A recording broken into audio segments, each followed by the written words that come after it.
أعوذ بالله من الشيطان الرجيم بسم الله الرحمن الرحيم واذكر في الكتاب موسى إنه كان مخلصا وكان رسولا نبيا وناديناه من جانب الطور الأيمن وقربناه نجيا صدق اللہ العظیم۔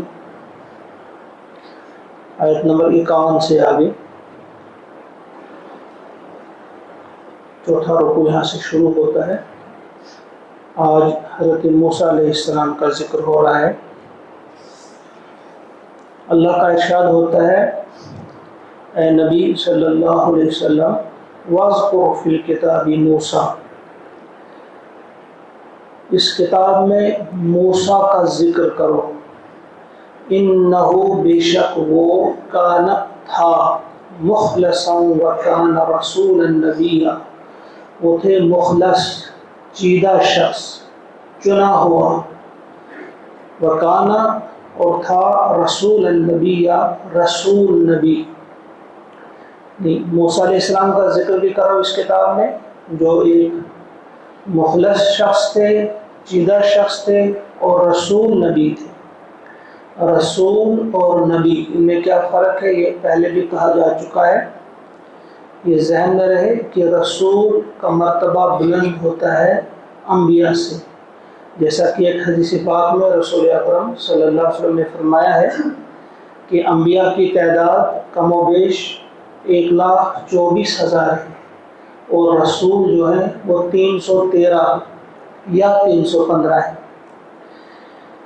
وَنَادَيْنَاهُ، اور ہم نے پکارا اسے، مِن جانب الطور الایمن، طور ایمن یعنی طور کے داہنی جانب سے ہم نے اسے پکارا، وَقَرَّبْنَاهُ نَجِيًّا، اور اسے نزدیک کیا، نجیہ راز کی بات کرنے کے لیے، راز کی گفتگو کرنے کے لیے اس کو ہم نے قریب کیا، یا راز کی گفتگو کر کے ہم نے اسے تقرب عطا کیا۔ کہ جانب طور الایمن کا کیا معنی ہے؟ جب موسیٰ علیہ السلام جا رہے تھے مدین سے مصر کی طرف، تو اس وقت جب پکارا گیا آپ کو، اس وقت آپ کے داہنے جانب کا تذکرہ ہو رہا ہے کہ آپ کے داہنے جانب سے آپ کو بلایا گیا طور ایمن سے۔ لیکن کچھ مفسرین نے کہا ہے ایمن کا ایک مطلب ہوتا ہے برکت بھی، یعنی ایسی جگہ طور جسے ہم نے بابرکت بنایا ہے۔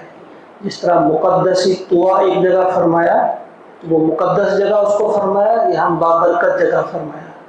تو کچھ مفسرین کہتے ہیں یہاں ایمن کا مطلب وہی ہے، بابرکت جگہ تھی وہ طور، ایسی پہاڑ سے، اس کوہ طور سے جسے ہم نے بابرکت کیا ہے، برکت والا بنایا ہے۔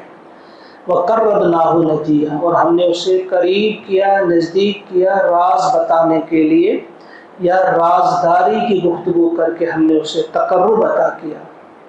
وَوَهَبْنَا لَهُ، اور ہم نے اس کو عطا کیا، مِن رَحْمَتِنَا، اپنی رحمت سے، اَخَاهُ، اس کا بھائی، ہارون نبیہ، ہارون کو نبی بنا کر، یعنی ہم نے اس کے لیے خاص اور کام یہ کیا کہ ہم نے اپنی رحمت سے اس کی مدد کے لیے، اس کی مدد کرنے کے لیے اس کے بھائی کو بھی نبوت عطا کی۔ موسیٰ علیہ السلام کے لیے خاص کچھ چیزیں ہیں، جیسے یہاں پہلی چیز کہ واحد ایک پیغمبر کے بارے میں یہ کہا جاتا ہے کہ اس دنیا میں، اس سرزمین میں اللہ تعالیٰ نے ڈائریکٹ گفتگو کی ہے، براہ راست گفتگو کی ہے موسیٰ علیہ السلام سے۔ باقی انبیاء کے لیے بھیجے گئے حضرت جبرائیل علیہ السلام، ان کے ذریعے گفتگو کی۔ تو ایک واحد پیغمبر ہے جن سے خود براہ راست اللہ نے گفتگو کی اس سرزمین پہ۔ ایک وہ عرش براق محمد عربی صلی اللہ علیہ وسلم کو وہاں گفتگو ان سے کی، لیکن موسیٰ علیہ السلام کے بارے میں ہے کہ زمین پہ ایک چیز، اور دوسری چیز واحد یہ نبی ہیں، واحد یہ پیغمبر ہیں جن کی مدد کے لیے ایک اور پیغمبر بھیجا گیا ہو، اور ان دو نے یہ کام آگے کیا ہو۔ خصوصیت ہے یہ موسیٰ علیہ السلام۔ کیوں تھی؟ اس کی بھی وجہ تھی۔ ایک تو فرعون جیسے ظالم بادشاہ سے اس کا مقابلہ تھا، اور دوسری طرف بنی اسرائیل جیسی نکمی قوم، ایسی قوم کی جس نے کتنے وعدے کیے، بس اب ہم آ گئے واپس، یہ عذاب ہم سے دور کر دیجیے، دعا کیجیے، عذاب دور ہو گیا، پھر وہی کرنے لگے۔ یعنی جنہوں نے اپنے انبیاء کو قتل کیا، جنہوں نے کیسی کیسی نافرمانیاں کی، تو اس قدر نکمی قوم تھی ایک طرف، اور دوسری طرف اتنا ظالم بادشاہ تھا۔ تو اللہ تعالیٰ نے یہ خصوصی مدد فرمائی موسیٰ علیہ السلام کو، کہ ایک تو ان سے گفتگو کیا، اور دوسری چیز ہارون کے ذریعے ان کی مدد کی۔ وَاذْكُرْ فِي الْكِتَابِ اسماعیل، اور ذکر کرو اس کتاب میں اسماعیل کا، حضرت اسماعیل علیہ السلام۔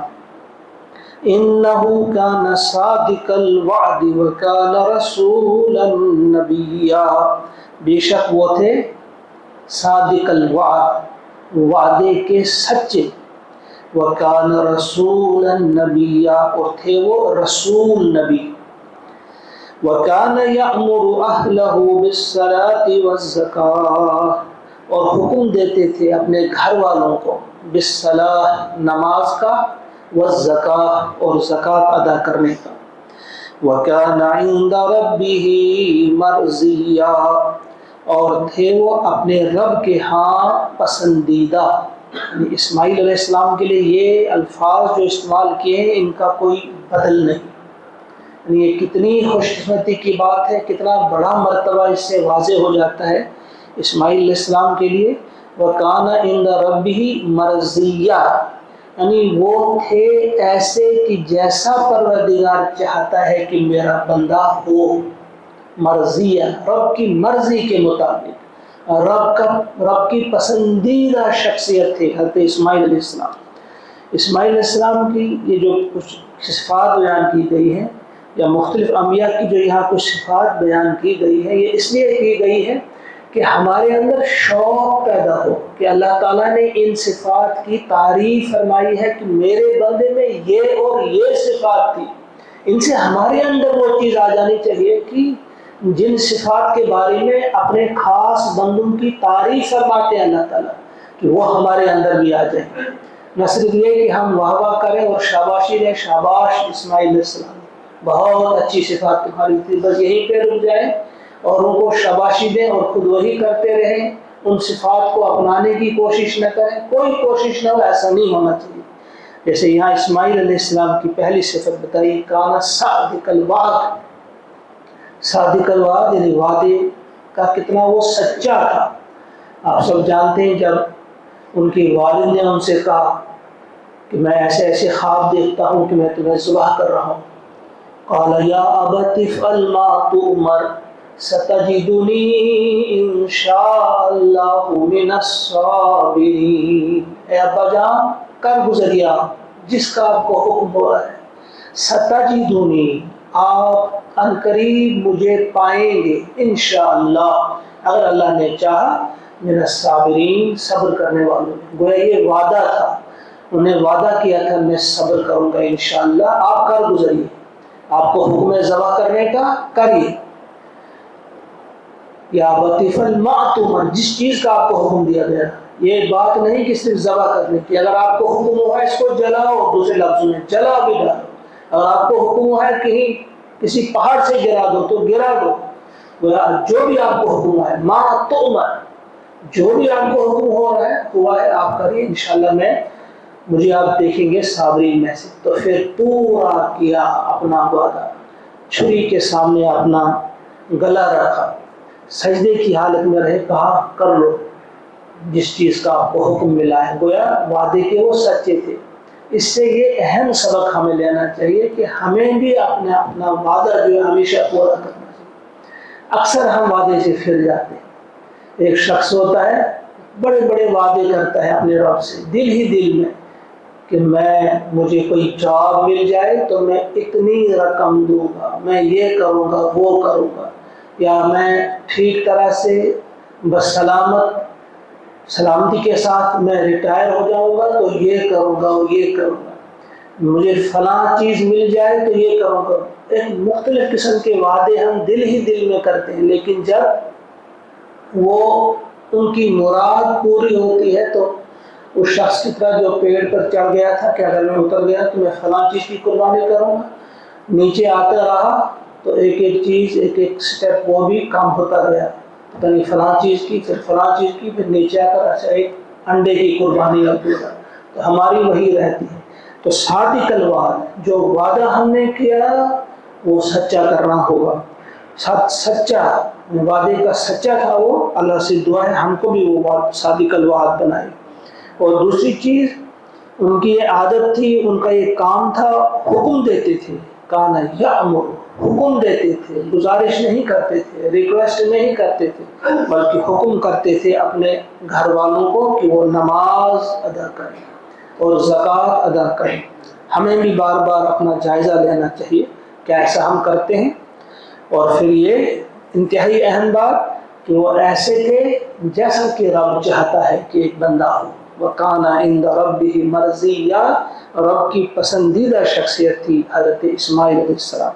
ہم کو بھی اپنا پسندیدہ شخص بنا دے اللہ تعالیٰ.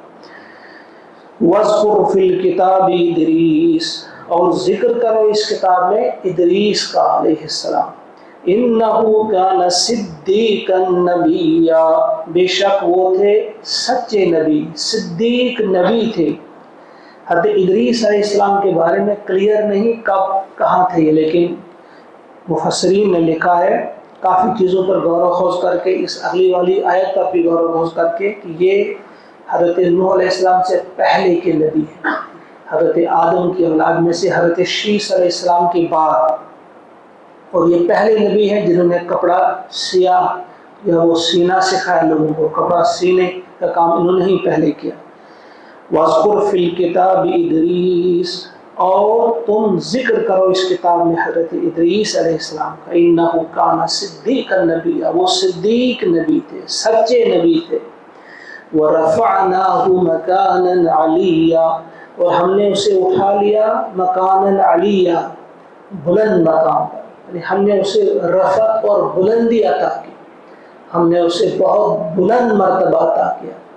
یہاں کچھ لوگوں نے اسرائیلی روایات سے متاثر ہو کر لکھا ہے کہ ان کو آسمان پہ اٹھا لیا گیا ہے، ان کا راتھ ان کے سمیت، وہ جس طرح عیسیٰ علیہ السلام زندہ ہے اس طرح ان کے بارے میں بھی کہا ہے، جو وہ اسرائیلیات میں سے ہے. کچھ مفسرین نے اس چیز کو ایسے ہی بیان کیا، لیکن حالانکہ ایسا نہیں ہے. پھر ہونا چاہیے تھا وَرَفَعْنَاهُ إِلَىٰ، لفظ الہ یہاں استعمال نہیں ہوا جس طرح عیسیٰ علیہ السلام کے لیے ہوا ہے. عیسیٰ علیہ السلام کو زندہ اٹھا لیے گئے ہیں اور وہ ہیں، ان کو پھر آنا ہے، لیکن ان کے بارے میں ایسا نہیں ہے. ہاں اس کا مطلب یہ ہے کہ انہیں ہم نے بلند مقام عطا کیا. أُولَٰئِكَ الَّذِينَ أَنْعَمَ اللَّهُ عَلَيْهِم مِّنَ النَّبِيِّينَ، یہ انبیاء جو تھے یہ وہ لوگ تھے جن پر ہم نے انعام، جن پر اللہ تعالیٰ نے انعام نازل فرمایا. اور یہ نبی کن میں تھے؟ من ذریت آدم، اولاد آدم میں سے. وَمِمَّنْ حَمَلْنَا مَعَهُ، اور ان میں سے جن کو ہم نے سوار کیا نوح علیہ السلام کے ساتھ. وَمِن ذُرِّيَّةِ إِبْرَاهِيمَ وَإِسْمَاعِيلَ، اور اولاد ابراہیم اور اولاد اسرائیل میں سے، یعنی ابراہیم کی نسل سے تھے اور اسرائیل یعنی حضرت یعقوب علیہ السلام کی نسل سے. وَمِمَّنْ هَدَيْنَا، اور ان میں سے جنہیں ہم نے ہدایت بخشی. وَاجْتَبَيْنَا، اور جن کو ہم نے چنا. إِذَا تُتْلَى عَلَيْهِمْ آيَاتُ الرَّحْمَنِ، جب پڑھی جاتی تھی ان پر، ان انبیاء کا تذکرہ ہو رہا ہے. یہ ایسے لوگ تھے کہ جب ان پر آیات الرحمن، رحمان کی آیات جب ان پر پڑھی جاتی، ان کے سامنے پڑھی جاتی، خروا سجدا وبکیا، تو روتے ہوئے سجدوں میں گر پڑتے. یعنی یہ اعلیٰ قسم کی چیز ہوتی ہے کہ جب اللہ کی فرمودات اور اللہ کی آیات کو انسان سنے اور اس قدر اس کے دل میں انقلاب آ جائے، اس قدر ان آیات کا اثر ان کے دل پر ہو کہ ایک تو وہ رو پڑے اور روتے ہوئے سجدے میں گر پڑے. یہ تعریف فرمائی اللہ تعالیٰ نے کہ میرے انبیاء، یہاں تمام جملہ انبیاء کی بات ہے جن کا تذکرہ ابھی تک چل رہا تھا. فرمایا یہ فلاں کی ضرورت میں سے تھے، اور اس کے بعد فرمایا کہ ایسے لوگ تھے کہ جب ان کے سامنے رحمان کی آیات پڑھی جاتی تھی تو یہ روتے ہوئے سجدوں میں گر جاتی تھی. یہ والی آیت جو ہے آیت سجدہ ہے. درس ختم ہوگا تو آپ ضرور سجدہ کریں گے، سجدہ تلاوت کریں گے. اللہ تعالیٰ سے ایک دعا ہے کہ وہ ہم سب کو توفیق عطا فرمائے کہ ان آیات کو ہم اپنے دلوں کے اندر اتاریں اور ان آیات کے مطابق ہم اپنی زندگیوں کو سنواریں. ایک بار ان آیات کو ہم سنیں گے. وَاذْكُرْ فِي الْكِتَابِ مُوسَىٰ إِنَّهُ كَانَ مُخْلَصًا وَكَانَ رَسُولًا نَبِيًّا وَنَادَيْنَاهُ مِن جَانِبِ الطُّورِ الْأَيْمَنِ وَقَرَّبْنَاهُ نَجِيًّا وَوَهَبْنَا لَهُ مِن رَّحْمَتِنَا أَخَاهُ هَارُونَ نَبِيًّا. وَاذْكُرْ فِي الْكِتَابِ إِسْمَاعِيلَ إِنَّهُ كَانَ صَادِقَ الْوَعْدِ وَكَانَ رَسُولًا نَبِيًّا وَكَانَ يَأْمُرُ أَهْلَهُ بِالصَّلَاةِ وَالزَّكَاةِ وَكَانَ عِندَ رَبِّهِ مَرْضِيًّا. وَاذْكُرْ فِي الْكِتَابِ إِدْرِيسَ إِنَّهُ كَانَ صِدِّيقًا نَبِيًّا وَرَفَعْنَاهُ مَكَانًا عَلِيًّا. أُولَٰئِكَ الَّذِينَ أَنْعَمَ اللَّهُ عَلَيْهِم مِّنَ النَّبِيِّينَ مِن ذُرِّيَّةِ آدَمَ وَمِمَّنْ حَمَلْنَا مَعَ نُوحٍ وَمِن ذُرِّيَّةِ إِبْرَاهِيمَ وَإِسْرَائِيلَ وَمِمَّنْ هَدَيْنَا وَاجْتَبَيْنَا إِذَا تُتْلَىٰ عَلَيْهِمْ آيَاتُ الرَّحْمَٰنِ خَرُّوا سُجَّدًا وَبُكِيًّا. آمنت باللہ صدق اللہ العظیم. اللہم نوّر قلوبنا بنور القرآن وزین اخلاقنا بزینت القرآن واملأ صدورنا بروح القرآن. وصلی اللہ وسلم علی سیدنا ومولانا محمد وعلى آلہ وأصحابہ اجمعین برحمتک یا ارحم الراحمین. السلام علیکم.